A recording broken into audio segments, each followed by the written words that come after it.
안녕하십니까. 여러분 치료의 진심인 진재통 의원 이종진 원장입니다. 오늘은 여러분과 함께 경추의 디스크와 협착증에 대해서 함께 공부해 보도록 하겠습니다. 특히 척추 질환 쪽에서 이미 허리 관련해서 얘기를 말씀드렸었는데요. 허리와 경추가 비슷하기 때문에 보통 뭉뚱그려 설명드리다 보니까 경추에 대해서 따로 알고 싶어 하는 분들이 많아서 이번에는 경추 디스크 협착증에 대해서는 따로 공부해 보도록 하는 시간을 갖도록 하겠습니다. 자, 오늘은 제가 분위기를 좀 바꿔봤습니다. 제가 직접 진료하는 제 진료실에서 여러분과 함께 이 영상을 찍고 있습니다.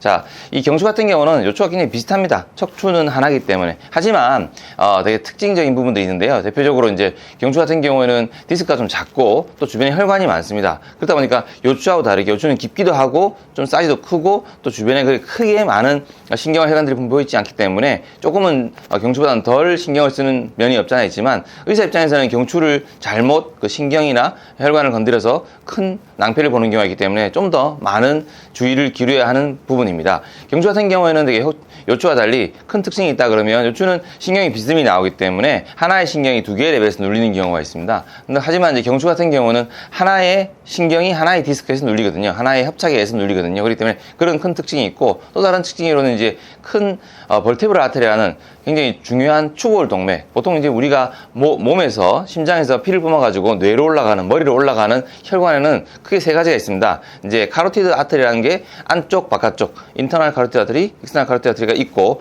뒤쪽에서는 방금 말씀드린 벌테브럴 아테리가 있습니다. 이 세 가지 큰 동맥이 머리로 가는 가장 주요 혈관이기 때문에 굉장히 중요한데 인터널, 익스터널 카로티드 아테리하고 벌테브럴 아테리가 올라가서 뇌 안쪽 바닥면에서 윌리스서클이라는 뇌를 관장하는 굉장히 중요한 혈관 체계를 갖추게 되는데요. 그만큼 굉장히 중요한 동맥 중에 하나인 벌테브럴 아테리가 바로 경추 측면 뒤쪽에서 올라가는데 경추뼈를 감싸고 올라가기 때문에 이게 굉장히 우리가 뒤쪽에서 또는 측면에서 주사를 하거나 침을 놓거나 할 때 굉장히 좀 조심을 해야 되는 그런 구조물입니다.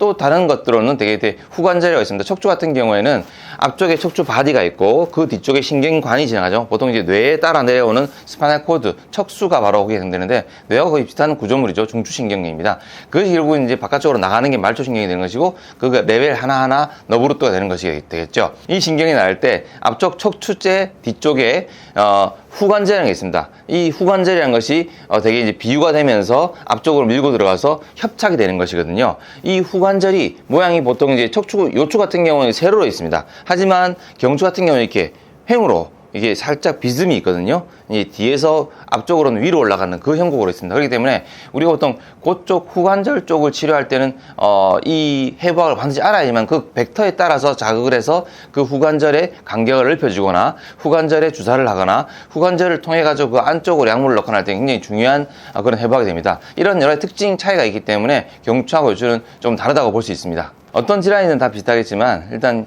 요추와 마찬가지로 경추 또한 진단이 잘 돼야 됩니다. 이것이 목에 기인한 문제인지 보통 환자분들은 대개 올 때 목 자체의 통증을 호소하시기보다는 대개는 어깨의 통증을 호소하시는 분이 대부분입니다. 그와 함께 팔까지 저리다 그러면 더욱더 진단이 쉽겠지만 대개는 팔 쪽으로 저림보다는 목이나 팔 상박부 이런 데가 아프다고 많이 오시거든요. 그럼 이 사람들이 되게 말하는 것은 어깨가 아파서 온다고 말하는데 실제로 어깨가 아파서 오시는 분 중에 반 이상은 목에서 오는 경우가 대부분이고요. 또 어깨가 더 메인인 경우도 있겠지만 그 나머지 반 중에서도 목이 일부 포함된 경우가 또 한 몇십 프로 됩니다. 그렇기 때문에 그만큼 어깨나 팔이나 이런 상지 쪽에서 문제일 경우에는 되게 목을 꼭 반드시 중요하게 생각해야 됩니다.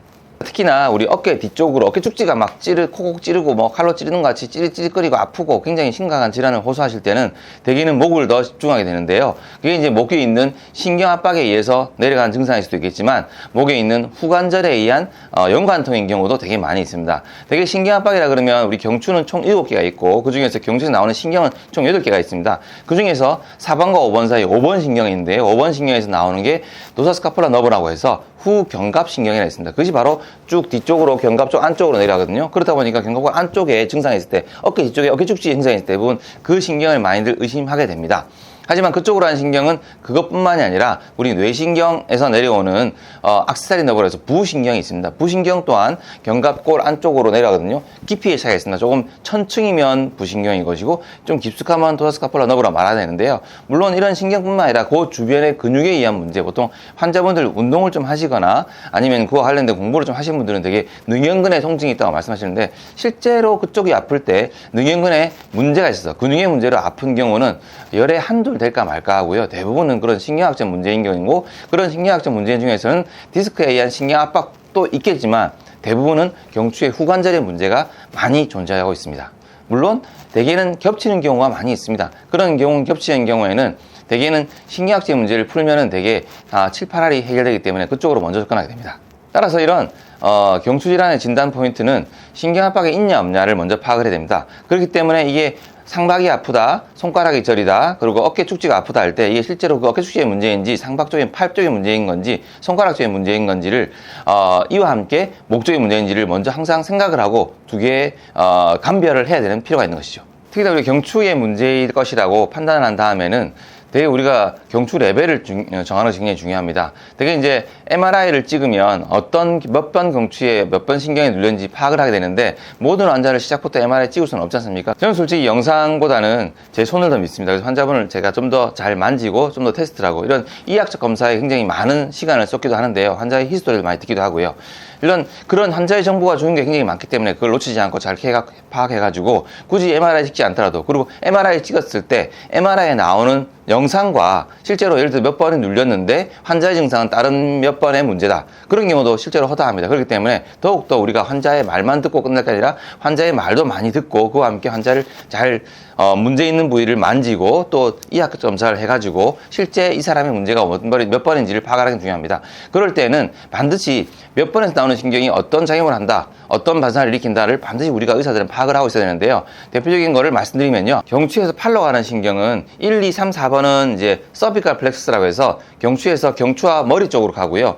이제 5번 밑으로는 되게 이제 팔로 갑니다. 그렇기 때문에 브라키알 플렉스란 말을 합니다. 이 브라키알, 경추에서 나와서 팔로 가는 이 신경 뭉치를 브라키알 플렉스란 말을 하는데요. 이 신경 뭉치에서 순서대로 5, 6, 7, 8번 T1까지 해결됩니다. 흉추 1번까지 해당되는 게 좀 특징적이죠. 5번 같은 경우에는 이렇게 상박부 바깥쪽을 이너베이션 하고요. 이와 함께 델토이드란 것과 이 이두근을 담당을 합니다. 그래서 팔을 들어 올리기 힘들어지고, 그 다음에 이 이두박근을 쓰기가 힘들어집니다. 마찬가지로 6번 같은 경우는 엄지손가락과 두 번째 손가락, 보통 책에 따라서 우리 인체라는 것이 딱딱 정해진 룰이 정해진 거 아니거든요. 조금씩 틀립니다. 그래서 베리에이션이 있는데, 그런 차이가 있는데, 보통 어떤 사람들은 엄지손가락만 해당되는 분이 있고 6번에서 대부분은 근데 엄지손가락과 두 번째 손가락이 해당됩니다. 이렇게 7번 같은 경우는 중간 손가락 또는 두 번째, 세 번째 손가락, 8번 같은 경우는 새끼손가락 쪽으로 아래쪽으로 해서 요 아래쪽 척골 부위까지, 그리고 흉추 1번 신경은 보통 이제 내측 상과 내측 팔꿈치 쪽 부위까지, 그와 함께 또 운동하는 것은 그 각각 근육이 다릅니다. 그렇기 때문에 우리가 보통 이제 이런 것들, 아까 말씀드린 것처럼 6번, 7번은 실제로 문제가 제일 많이 생기는 부위예요. 그렇다 보니까 6번과 7번을 많이 치료하는데 두 번째 손가락만 저리다 그러면 이 6번이 7번인지 알 수가 없거든요. 대부분은 6번이 더 많지만 7번인 경우가 꽤 있습니다. 그런 경우에 또 이런 운동신경을 보고 파악을 해야 되는데, 아까 말씀드린 것처럼 이두박근 같은 경우는 5번 신경에 해당됐는데 5번만 해당되는 게 아닙니다. 6번도 해당됩니다. 우리 보통 하지도 마찬가지입니다. 그렇기 때문에 상지든 하지든 이걸 정밀하게 겹치는 것을 다 알아야 되는 거거든요. 그렇기 때문에 그걸 겹치는 것을 여러 가지 정보를 다 취합해가지고, 이 사람은 몇 번이겠구나, 이 사람은 몇 번이겠구나, 아니면 이두박근의 힘이 떨어지는 거 보고 이 사람은 둘 다 해당되겠구나, 이걸 다 우리가 파악을 해야 되기 때문에 그만큼 의사들은 세심하게 심혈을 기울여서 이 환자들을 진료할 필요가 있는 것이죠. 아까 제가 말씀드린 것처럼 이렇게 이제 피부 분절을 각각 나눈 거를 이렇게 합쳐버리면 이렇게 꽉 차게 됩니다. 되게 이제 어느 부위가 눌리면 어느 부위가 저리다는 걸 알게 되는 것이죠. 실제로 통증과 저림은 다르게 되는데요. 또 페리페럴 센시타이제이션이라는 것이 있는데요. 그게 뭐냐면, 이게 저린 부분이 계속 오래돼 버리면 이 환자분은 5번 신경에서 이쪽 부분이 팔이 맨 처음 저리다가 이게 오래돼 버리면 이게 아파오는 것처럼 느끼는 거예요, 우리가. 그렇게 이제 이 말초 신경들은 이게 신경학적 변성이기 때문에 우리가 환자가 통증이 있다 그러면 좀 더 세심하게 실제로 통증이 있는 건지 아니면 저린 건지 이상감각인지를 파악해야 될 필요가 있는 것이고요. 또 그와 함께 이 사람이 아픈지 얼마나 했는가 또 우리가 파악할 필요가 있는 것이죠. 또 여기는 안 나가겠지만 보통 이제 어깨 위쪽, 승모근 쪽이 좀 이상 감각이 있다, 그쪽이 불편하다 그러면 대개는 5번 위에 있는 4번 신경이 되는 것이고, 여기 안 나와 있는 이유가 뭐냐면 아까 잠시 말씀드렸다시피 보통 목에 나와서 브라키알 플렉스라고 1부터 T1까지는 팔로 가는 신경 이 뭉치가 있는 것이고요. 나머지 1, 2, 3, 4번은 이제 목이랑 머리 쪽으로 하는 건데, 그 중에서도 이 목에서 있는 이 근처에 있는 4번 신경이 바로 승모근에 해당됩니다. 보통 이제 단일 말초 신경으로 보면 수프라 클라비큘라 너블 해가지고 상늑골 신경에 해당되는 것이죠. 이렇게 우리가 일단은 이런 신경학적 분포를 파악을 하고 나면 되게 환자들이 호소하시는 것들은 이렇게 우리가 특정 부위가 저려가지고 와서 특정 부위를 의심하게 되면 가장 좋은데, 이런 부분은 우리가 먼저 다른 부위를 파악하고 난 다음에 하나씩 알아가야 되는 부분이고, 이게 실제로는 환자분들이 호소할 때는 되게 이런 견갑 내측에 있는 이 등, 어깨 쪽지가 아프다는 분들이 대부분이에요. 이게 아플 때는 이게 겹칩니다. 5번, 6번과 6번, 7번과 4번, 5번을 보통 의심하게 되거든요. 이게 뭐냐면 후관절이에요. 척추, 아까 말씀드린 척추 뒤에 있는 후관절에서 문제가 있을 때 이 어깨 쪽지로 증세가 내려오는 것이죠. 경우에 따라서는 이런 부위에 아프다는 분들도 있어요. 견갑골 제일 아래쪽, 거의 흉추 가운데이기 때문에 이런 부분은 등 쪽에 문제거나 아니면 여기 늑골 쪽에 문제를 많이 의심하게 되는데, 실제로 그렇지 않고 목 쪽에서 내려오는 경우가 대부분이 많아요. 그런 경우 적어도 목을 뒤로 쳐본다거나 뒤로 쳐진 상태에서 좀 더 눌러가지고 자극을 했을 때 이럴 때 이쪽이 좀 찌릿찌릿해 와요 한다 그러면 더욱 우리가 의심할 수 있겠죠. 이렇게 보신 이 그림이 가장 우리가 이해하기 쉬울 것 같은데요. 보통 어깨 축지로 내려가는 거는 4번 5번부터 T1까지 결국은 브라키알 플렉서스에 해당되는 팔로, 목에서 팔로 내려가는 5번 신경에서 흉추 1번 신경까지 다 해당되거든요. 거기가 다 어깨 축지로 내려가는 부위에 이런 후관절에 의한 연관통이 예상되기 때문에 되게 환자분들이 어깨 축지 아프다 그러면 되게 의사들이 목을 먼저 의심하게 되는 이유가 이런 것입니다. 그렇기 때문에 후관절도 중요할 것이고요. 협착이나 디스크에서 눌리는 신경학적인 부분도 중요할 것이고요. 그 신경학적인 부분이 실제로 신경이 눌린 건지 아니면 말초신경에 의한 건지도 구분하는 것이 중요한 것이고, 그만큼 이제 의사들이 하는 역할이 많다는 것이고, 그 환자들의 말씀 하나하나, 이학적 검사 결과 하나하나가 굉장히 중요하게 되는 것이죠. 이렇게 환자분이 와서 팔이 저리다거나 어깨 축지가 아프다거나 이런 부분들을 호소해서 경추의 문제인 걸 파악하고 난 다음에 진단이 되고 나면은 일단 의사들이 반드시 놓치지 말아야 할 부분이 뭐냐면 이 환자의 힘이 떨어졌냐 안 떨어졌냐입니다. 되게 이제 힘이 떨어지기 시작한다 그러면 조금 의사들이 좀 겁을 내죠. 그 힘이 떨어지면 대개는 저는 MRI를 좀 찍자고 말씀드립니다. 그래서 얼마나 많이 눌려있냐. 보통 되게 이 환자의 치료가 바뀐다는 전제하에서는 되게 보통 MRI 찍고요. 바뀔 가능성이 없을 때는 잘 MRI 찍지는 않습니다. 보통 환자분 부담을 줄여주기 위해서 저는 잘 안 찍는데요. 되게 이제 MRI를 찍어서 실제로 신경압박이 심각하고 그와 함께 협착이라든가 이런 디스크 압박에 의해서 외과적인 처치가 필요하다 할 때는 이런 정확한 진단이 필요하기 때문에 MRI를 한번 보게 되는 것이고요. 그런 경우에는 MRI를 통해서 환자분께 설명을 드리고 수술을 권하기도 합니다. 근데 더러는 환자분의 나이라든가 환자분의 상태에 따라서 되게 수술을 거부하거나 수술이 잘 안 되는 경우도 있습니다. 그런 경우에는 결국은 어쩔 수 없이 치료를 해서 완전하게 낫기는 힘들더라도 어느 정도 환자분이 편하게 계실 수 있도록 도움을 주도록 하는 방식으로 치료를 하게 되는데요. 그런 경우에는 결국은 저는 보통 주사 치료를 하게 됩니다. 대개는 덜어는 환자분이 협착이 너무 심하고 또 레벨이 너무 많고 또는 나이가 너무 많으셔가지고 이런 경우는 이제 수술적 조치가 불가하고 결국은 이제 보존적 치료로 주사 치료로 환자분의 통증을 덜어내게 되는 경우가 있는데요. 그런 경우에 주사를 하게 될 경우에는 우리가 해부학적으로 반드시 알아야 할 부분이 있습니다. 왜냐하면 목 같은 경우에는 일종의 지뢰밭이거든요. 그 안쪽에 신경과 혈관들이 분포가 너무 다양하고 다채롭기 때문에 건드리면 안 될 부분이 많아가지고 그렇습니다.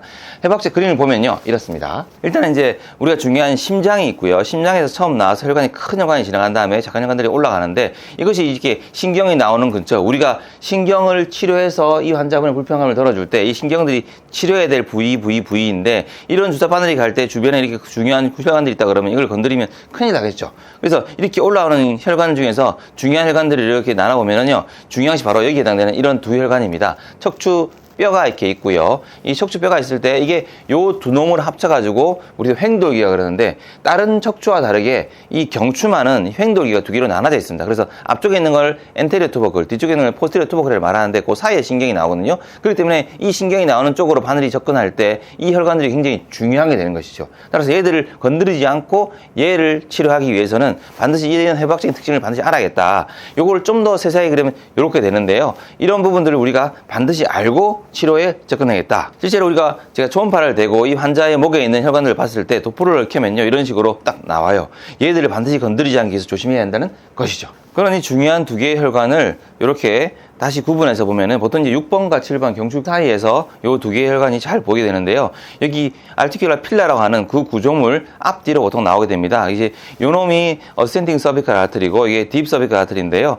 이게 요 두 가지 혈관을 피해야 될 것이고, 또 올라갈수록 하나의 혈관은 빠지고 나머지 하나의 혈관이 올라가게 되는데 치료를 하게 되면요, 초음파상에 이 공간을 열심히 보게 되기 때문에 아터리가 잘 보이게 됩니다. 이 보이는 것을 직접 찌르지 않는다는 전제 내에서는 당연히 잘 피할 수 있겠죠. 그러니까 그렇기 때문에 우리 영상을 잘 볼 필요가 있는 것이고, 환자의 영상을 잘 본다는 건 결국은 이제 지금 현재 나와 있는 기기 중에서 초음파가 가장 정확하기 때문에 초음파를 보고 혈관도 보고 신경도 보고 그와 함께 제가 치료해서 환자분의 접근하는 그 바늘의 끝도 잘 봐야 되는 그런 필요가 있는 것이죠. 그럼 잠시 제가 직접 환자분 시술하는 영상을 보도록 하겠습니다. 이 영상에 너브루트가 보이고, 이건 시꺼먼 색깔이 너브루트입니다. 이 시꺼먼 색깔 너브루트가 팔로 내려가면서 분리가 돼가지고 다시 다른 신경과 합쳐지게 되는 것인데요. 보통 이제 이 신경이 나올 때 바로 옆에 박동이 보이는 게 보입니다. 이 뻐끔뻐끔 움직이는 이 박동이 바로 아까 말씀드렸던 그 동맥에 해당되는 것이고요. 이 동맥을 잘 피해서 이 신경의 가장 가까이에 가서 약물을 뿌리는 것이죠. 보통 저는 신경에 약을 뿌릴 때는요, 보통 5% 포당을 가장 많이 뿌립니다. 5% 포당은 우리 몸의 등장이기 때문에 해가 없고요. 보통 환자분들이 가장 걱정하시는 스테로이드라든가 마취 같은 거, 실제로 마취 같은 경우는 이 목 쪽에서 잘못 혈관에 넣을 경우에는 실제로 환자분의 생명이 위태해질 수 있는 굉장히 중요한 문제가 생길 수 있기 때문에 저는 마취를 거의 쓰지 않고 있고요. 아예 쓰지 않고 있고요. 스테로이드 또한 쓰지 않습니다. 일단은 스테로이드 쓰지 않아도 이런 효과를 충분히 볼 수 있기 때문에 그러합니다. 지금 제가 주사하고 있는 것은 뭐 PRP라든가 5% 포도당, 라이네카 같은 우리 몸에 해가 없는 주사를 가지고 신경에 일종의 밥을 준다고 보시면 됩니다. 신경이 이 밥을 얻어먹고 이 신경이 허혈성으로 또는 이놈이 눌려가지고 부어있는 상황인 것이죠. 이 부어있는 부분들이 깔아앉게 되면 상대적으로 좁은 공간이라 하더라도 눌리지 않게 되고, 이 눌려있는 부분에 염증을 유발하는 많은 염증성 프로 인플라마토리 사이토카인들이 많은데, 얘들을 이렇게 약물을 줘서 씻어냄으로 인해서 그런 염증들을 없애주고 신경의 길을 또 열어주고, 이것이 반복함으로써 신경 길이 좀 더 넓어지면 환자분의 증상이 완화되겠죠. 이런 식으로 치료하고 있습니다.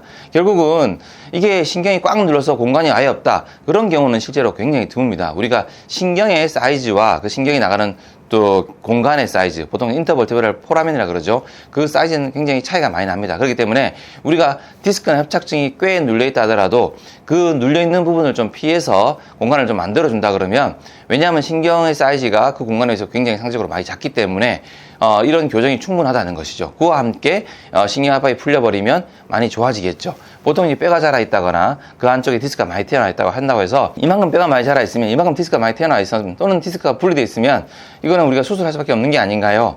하나씩 알아보겠습니다. 디스크가 튀어나와서 눌려있다. 그럼 디스크 자체가 수액이 인텍트, 수액이 정상적인 경우에는 그 공간을 만들어주면 수액은 다시 들어가는 경우가 많습니다. 물론 수액이 한번 바깥에 싸고 있는 섬유린을 좀 찢으면 그 안쪽으로 산스 벌테브랄 너브라는 것이 자라나가지고 통증을 유발하긴 합니다만은, 그 통증과 신경을 누르는 통증은 다르기 때문에 환자분이 견딜 수 있도록 또 다른 치료를 해주면 충분히 좋아질 수 있고요. 또 디스크가 터졌다, 디스크가 터져서 밖으로 나왔다 그러면, 물론 디스크가 터졌다 버리면 아까 말씀드린 것처럼 일단은 그 섬유린을 찢고 나왔기 때문에 그 섬유린을 찢을 때 그 바깥쪽에 있는 섬유린이 찢어지면서 안쪽으로 신경이 자라들어서 또 아까 비슷한 통증이 유발되지만, 이게 밖으로 나와버리면 수액은 한 번도 밖으로 나와본 적이 없는 내부와 단절된 환경이기 때문에 우리 몸에서 염증 반응이랍니다. 특히나 항원항체로 인식해가지고, 이것이 왜냐하면 밖에서 들어온 다른 물질이다, 이거 뭐 나쁜 놈이다 싶어서 우리 몸이 면역체계가 공격을 해가지고 걔를 없애줍니다. 흡수를 시키는 거죠. 보통 그 흡수가 다 되는 시간이 2-3개월 걸리기 때문에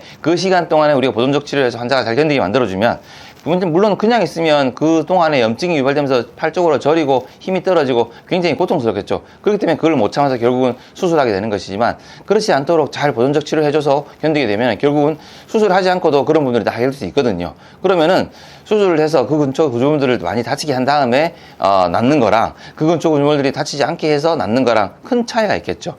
장기적으로 봤을 때 협착이 온다거나 퇴행성 질환들이 오는 것이 결과적으로 그런 수술이라든가 여러 가지 중지적 시술에서 나타나기 때문에, 저는 최대한 이 환자분들은 굳이 수술을 안 하고 제가 하는 보존적 치료, 주사 치료만으로도 충분히 좋아질 수 있다 그러면 저는 설득을 하려고 노력하고 있습니다. 왜냐하면 장기적으로 이 환자가 좀 우리의 수명이 길어진에 비해서 수명이 길어진 게 중요한 게 아니라 그만큼 건강하게 잘 사는 것이 중요하기 때문에, 이 환자의 삶의 질을 위해서 제가 어떤 것을 해줄 수 있는가를 항상 생각을 하고 치료에 임하고 있습니다. 자, 그러면 수술을 하지 않고 얼마만큼까지 치료할 수 있는가를 우리가 더 궁금하게 되는데요. 근데 실제로는 이게 근력이 떨어지고 연세가 많으신 분 협착이 심한 경우에는 참 이게 어느 선까지 제가 치료에 접근을 해야 될까 판단하기가 되게 애매한 경우가 많습니다. 그래서 보통은 되게 환자분들인데 제가 책임질 수 없는 부분에 대해서는 일단 힘이 많이 떨어지고 그런 시간이 오래됐다 그러면 이 힘이 떨어진 부분에 대해서는 힘이 돌아오지 않으면 환자분의 삶의 질이 더 떨어지기 때문에 특히 젊은 환자일수록 그런 부분에서는 수술을 좀 권하게 되는 경우도 있습니다.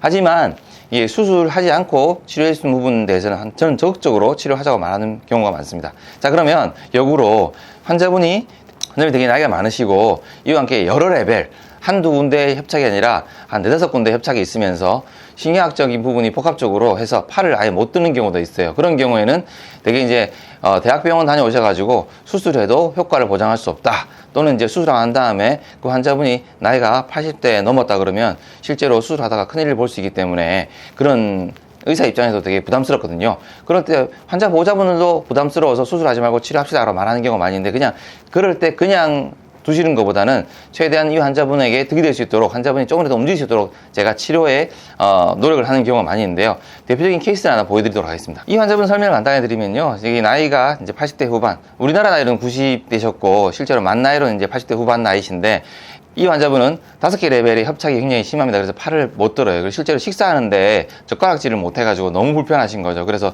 팔을 꼼짝도 못 하시기 때문에 제가 미리 말씀을 드리고 치료에 적용을 했습니다. 어차피 수술을 하려고 그 지역에 있는 대학병원에 가셨다가 대학에 있는 교수님께서 수술을 만료하시고 또 가족들도 만료해가지고 수술하지 않고 어떻게 치료할 수 있는 방법이 없을까 싶어서 저기 찾아오셨는데요. 이 치료하신 분 환자분 모습을 보면요. 자, 이 환자분은 원래 팔을 아예 들지는 못했습니다. 지금 팔을 2번 치료한 후에 팔을 들고 있습니다. 이건 굉장히 장족의 발전입니다. 이 환자 입장에서는 되게 신기해 하시는데요. 팔을 꼼짝을 못하고 손가락 같은 경우에 힘이 다 떨어져서 물건을 짚지를 못했습니다.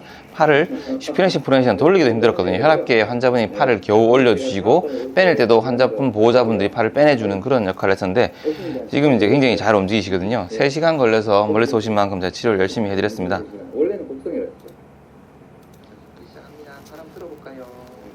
팔을 들으면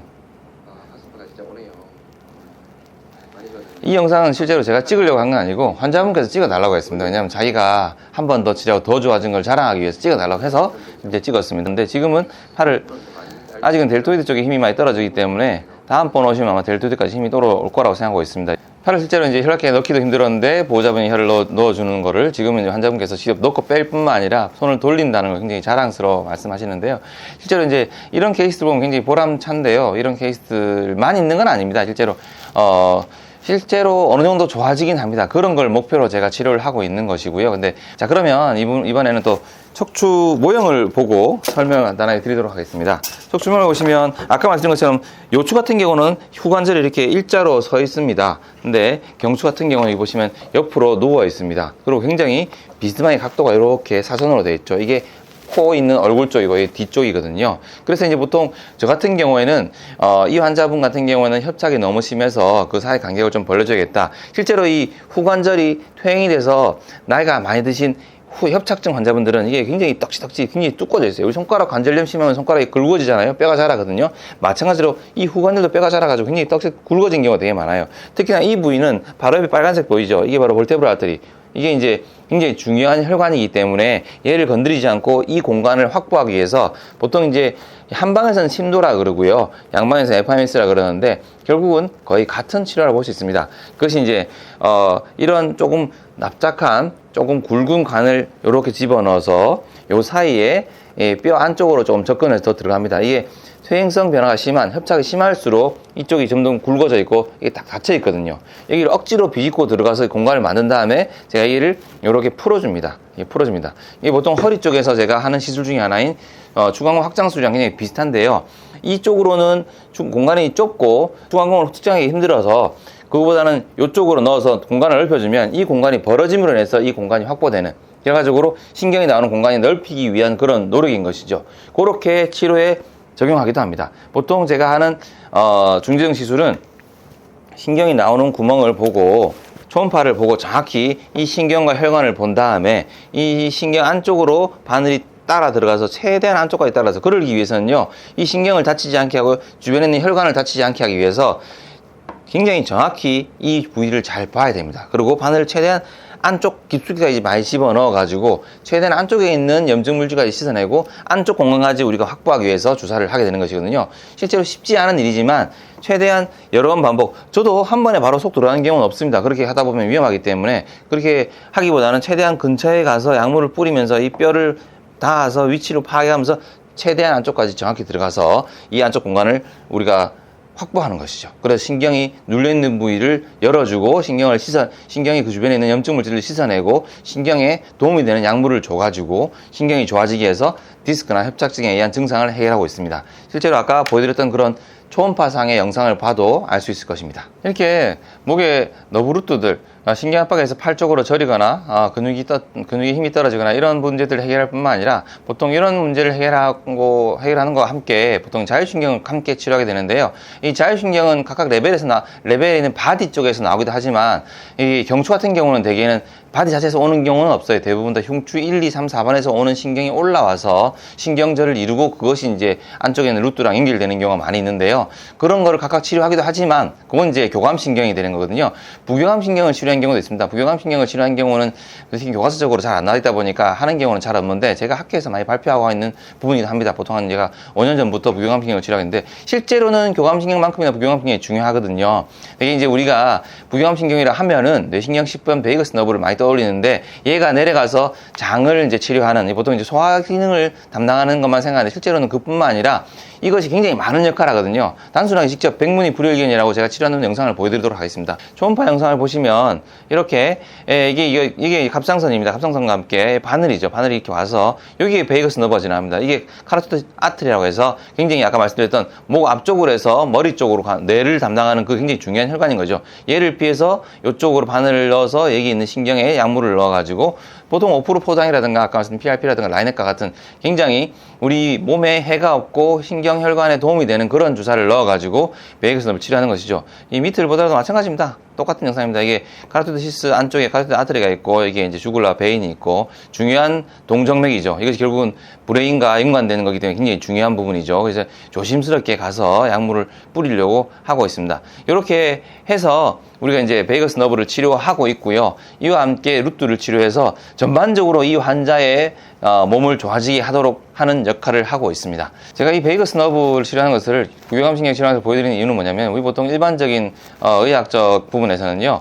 교감신경을 차단해서 교감신경을 기능을 못하도록 만들어버리는 거죠. 그렇게 스텔레이트 갱글리언이라든가 아니면 로어 서비칼 심파틱 갱글리언을 치료해가지고 그것이 이제 심파세틱에 의한 교감신경 톤이 올라가 버리면 혈관이 수축이 되거든요. 그래서 피가 잘 안 가서 그쪽 부분이 아픈 거를 치료하기 위해서 특히나 이제 스텔레이트 갱글리언 같은 경우는 상지라든가 머리 쪽에 있는 모든 교감신경을 담당하다 보니까 그 부분을 다운시켜 버리면 이게 이제 혈관이 전반적으로 확장되면서 피가 잘 가서 좋아지는 경우가 있거든요. 근데 이제 거꾸로 교감과 부교감은 항상 서로 기량하기 때문에 교감이 올라가면 부교감이 떨어지고 부교감이 올라가면 교감이 떨어지다 보니까 차라리 거꾸로 물론 한쪽을 죽이는 것보다는 한쪽을 좋게 하는 게 어떨까. 그래서 이 신경이 좋아지게 하는 오프로포당이라든가 태반계열의 라이넥이라든가 아니면 PRP 같은 것들을 이 부교감 신경에 주사를 해가지고 얘를 항진시킴으로 인해서 좁아진 혈관이 좀 커지도록 만드는 이런 역발상을 해서 치료하고 적용하고 있습니다. 그러니까 제가 하는 방식이 조금 다를 수 있지만 실제로 치료에 적용하면 나쁘지 않거든요. 그래서 제가 이런 치료도 하고 있다는 걸 설명드리고 있는 부분이고요.